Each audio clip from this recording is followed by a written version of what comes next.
Hello ဘွန်တူ Travel LA Channel ရဲ့အနေပြန်လဲကြိုဆိုလိုက်ပါတယ်အခုပြောပြသွားမယ့်အကြောင်းအရာလေးကတော့ကျွန်တော်တို့ဒီ90 report ကို online ကနေဘယ်လိုရှောက်ရမလဲဆိုတဲ့ဥစ္စာလေးကိုမျှဝေသွားမှာဖြစ်ပါတယ်90 report ကိုနန်း LA သမားတို့နန်း O သမားတို့နန်း B သမားတို့ဒီနှစ်ရှည်ဗီဇာကင်ထားတဲ့သူတွေရှောက်ဖို့လိုပါပေါ့နော်90 report ကိုပထမဆုံးတစ်ကြိမ်ရုံးမှာလူကိုယ်တိုင်သွားပြီးတိုင်ပြီးသွားလို့ရှိရင်ဒုတိယတစ်ကြိမ်ကို online နဲ့စတိုင်လို့ရပါပြီသူကဆိုလို့ရှိရင်ရက်90မပြည့်ခင်15ရက်အလိုနဲ့ရက်90ပြည့်ပြီးနောက်9ရက်အတွင်းမှာတိုင်ရမှာဖြစ်ပါတယ်90 report ကိုမတိုင်မိဘူးဆိုလို့ရှိရင်တရက်လုံးလို့ရှိရင်ဘယ်200စောင်းရပြီးတော့လာပေါင်းများစွာကြာသွားပြီဆိုလို့ရှိရင်တော့ဘတ်9000စောင်းအောင်ပဲပေါ့နော်အဲ့တော့90 report ကို online ကနေတင်မယ်ဆိုလို့ရှိရင်ဂျူးဒိတ်မတိုင်ခင်တစ်ပတ်နဲ့နှစ်ပတ်ကြားထဲမှာရှောက်တင်ပါတယ်ဂျူးဒိတ်မတိုင်ခင်14ရက်တောင်မှ16ရက်အလိုမှာရှောက်တာပို့ပြီးတော့အဆင်ပြေပါတယ်90 report ကို online ကနေရှောက်ဖို့ဖုန်းကနေရှောက်လို့ရတယ်လို့ကွန်ပျူတာနဲ့လည်းရှောက်လို့ရတယ်ပေါ့နော်90 report ကိုရှောက်ဖို့အတွက်ကျွန်တော် Google ကိုသွားလိုက်ပါအဲ့မှာ90 report online ဆိုပြီးရိုက်ရှာလိုက်ပါအဲ့ဒါတွေ့ပြီဆိုလို့ရင်အပေါ်ဆုံးတစ်ခုကိုနှိပ်မယ်ဆိုလို့ရှိရင်ဒီအကောင့်ဖွင့်မဲ့နေရာကိုတက်ရောက်သွားမှာပေါ့နော်အဲ့လိုမှမဟုတ်ကျွန်တော်တို့ကအောက်ကတစ်ခု immigration website ကနေဥစ္စာကိုနှိပ်မိတယ်ဆိုလို့ရှိရင်ဒီစာမျက်နှာရောက်တယ်ပေါ့နော်အဲ့မှာကျွန်တော်တို့ language change ပြီးတော့ဒီ online service ဆိုတဲ့ဥစ္စာလေးကိုရွှေ့ရပါမယ်ရွှေ့ပြီးတော့လည်းကျွန်တော်အောက်နယ်နဲ့ဆင်းလိုက်ပြီဆိုလို့ရှိရင်ဒီဘက်မှာကျွန်တော်ဒီ90 report ဥစ္စာလေးတွေ့ရမှာပေါ့နော်အဲ့ဒါလေးကိုနှိပ်လိုက်ပြီဆိုလို့ရှိရင်ကျွန်တော်ဒီ click here ဆိုတဲ့ဥစ္စာလေးတွေ့ပါမယ်အဲ့ဒါလေးကိုနှိပ်ပြီးတော့ကျွန်တော်တို့ရဲ့ email number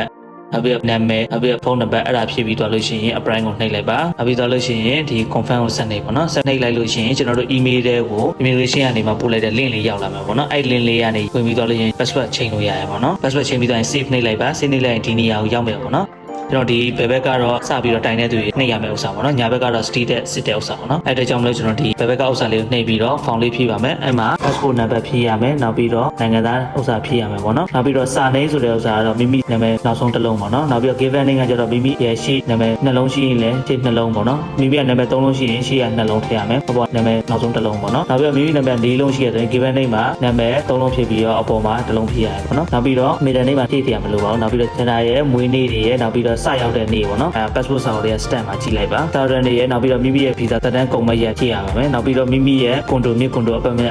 နာမည်ပေါ့နော်နာမည်ပြီးတော့လို့ရှိရင်အိမ်နံပါတ်နောက်ပြီးတော့ land လိပ်စာဖြည့်ရမယ်ပေါ့နော်နောက်ပြီးတော့ state မှာ Bangkok ပေါ့နော်ဒါ Bangkok အတွက်ဆိုရင် Bangkok ဖြည့်ရပါမယ်နောက်ပြီးတော့မြို့ဆိုရင် Bangkapi ပေါ့ Bangkapi area ပေါ့နော် Bangkapi ဆိုလို့ရှိရင် Bangkapi area ဖြည့်ရမယ်နောက်ပြီးတော့သူ့ရဲ့ခရိုင်ပေါ့နော်ခရိုင်ဆိုလို့ရှိရင် Hua Mat ဖြစ်တဲ့အတွက်ကြောင့် Hua Mat ဖြည့်ရမယ်နောက်ပြီးတော့ဖုန်းနံပါတ်ဖြည့်ရမယ်ပေါ့နော်အဲ့ပြီးတော့လေအောက်ကတစ်ခုက visa ဆိုတဲ့ဥစ္စာအဲ့ဒါ tick လုပ်ဆရာမလိုပါဘူးနောက်တစ်ခုကကျတော့ဒီကိုယ်တိုင်တင်နေဆိုလို့ရှိရင်ကျွန်တော်တို့ကဒီ use login information ဆိုပြီးတော့အဲ့ဒါလေးရွေးလို့ရတယ်ပေါ့နော်ကိုယ်ကမဟုတ်တခြားသူတက်ဆိုရင်တော့အမှအချက်လက်တွေဖြည့်ရမယ်နောက်ပြီးတော့ဒီ acknowledge မှာ check လုပ်ပါချက်လုပ်ပြီးသားလည်းရှိရင်ကျွန်တော်တို့သူက group ဖြစ်တဲ့မဖြစ်ဘူးက email နဲ့အကြောင်းပြန်ပြီပေါ့နော်နောက်ပြီးတော့လို့ရှိရင်ကျွန်တော်ဒီ submit ကိုနှိပ်လိုက်ပါ confirm နှိပ်လိုက်လို့ရှိရင်ဒီညာဘက်ကအစိမ်းအောင်လေးမှာတွားပြီးတော့စစ်လို့ရတယ်ပေါ့နော်အဲ့မှာဒီ state တဲ့နေရာမှာ pandy ဆိုရင်ပေါ်လိမ့်မယ်ပေါ့နော်ဒါ approve ဖြစ်သွားတဲ့ဥစ္စာကိုပြောတာပါနောက်ပြီးတော့လို့ရှိရင်ဒီဘက်မှာဆိုလို့ရှိရင် TN47 ဥစ္စာလေးရှိရပေါ့နော်အဲ့ဒါကတော့ကျွန်တော်တင်တဲ့ဥစ္စာလေးပဲနောက်ပြီးတော့ receive of notification ဆိုတာ approve ဖြစ်သွားတဲ့စာရင်းလေးပို့ပေးတယ်ပေါ့နော် approve ဖြစ်ဖို့ကြာချင်းကတော့ရုံးပိတ်ရက်စင်ရင်းတွေမပါဘဲနဲ့9ရက်ကနေ9ရက်လေးကြာပါတယ်